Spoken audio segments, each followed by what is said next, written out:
nous allons voir comment terminer un travail en mat avec la méthode de la brode.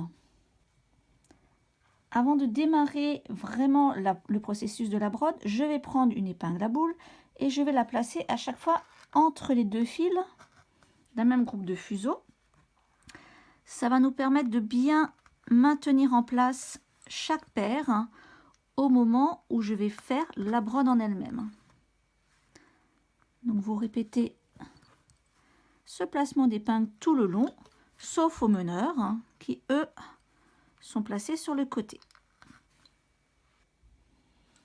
Ensuite, je prends mes meneurs qui sont là sur la droite, qui sont bien calés derrière leur épingle qui permet de tourner. Et je vais prendre les deux premières paires à côté des meneurs et je les traverse en point fermé. 2 sur 3, 4 sur 3, 2 sur 1, 2 sur 3. Voilà. Je mets tout bien en place.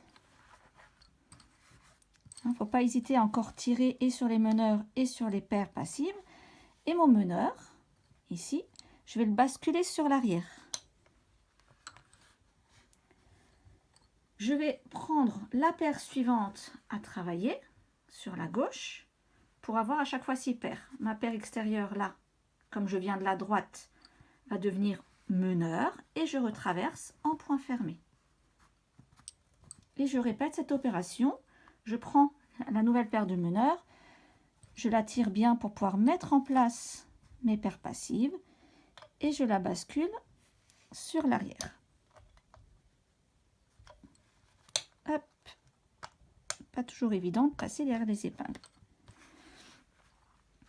Et je continue ainsi de suite. Comme là, je vais de droite à gauche, c'est toujours ma paire à l'extrême droite qui devient meneur. Évidemment, si je commence ma brode à gauche, ce sera toujours la paire à l'extrême gauche. Je travaille donc du coup toujours avec une paire, on va dire, de meneurs et 2 paires passives que je traverse en point fermé.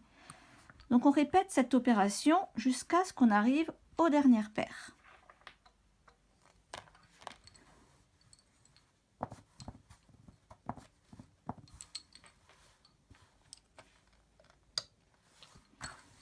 Je viens d'intégrer la dernière paire, je traverse comme je l'ai déjà fait.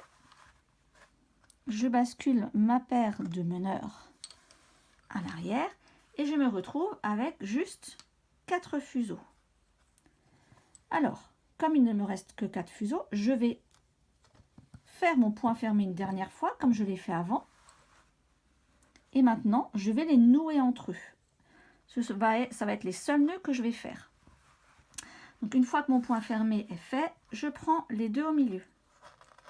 Je fais un simple nœud que je vais bien plaquer contre mes épingles. C'est aussi à ça que servent mes épingles provisoires.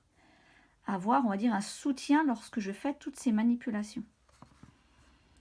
Une fois que mon nœud est fait au milieu, je fais un nœud avec les paires de côté. Un nœud à gauche, un nœud à droite,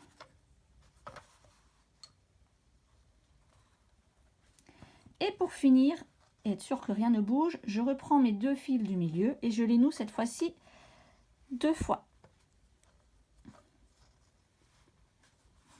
Et je peux les basculer à l'arrière, là le temps de vous montrer la finition. Pour finir, je coupe déjà assez loin mes fils. Je vais tout sortir et une fois que j'aurai sorti toutes les épingles et que mon travail sera détaché du carreau, je vais pouvoir couper mes fils à ras.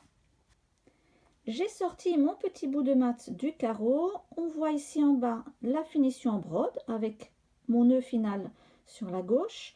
Les fils ont été coupés à ras, donc il n'y a rien qui dépasse. Et si je me mets sur l'endroit du travail, on voit bien que ça reste discret et qu'on obtient un bord bien lisse.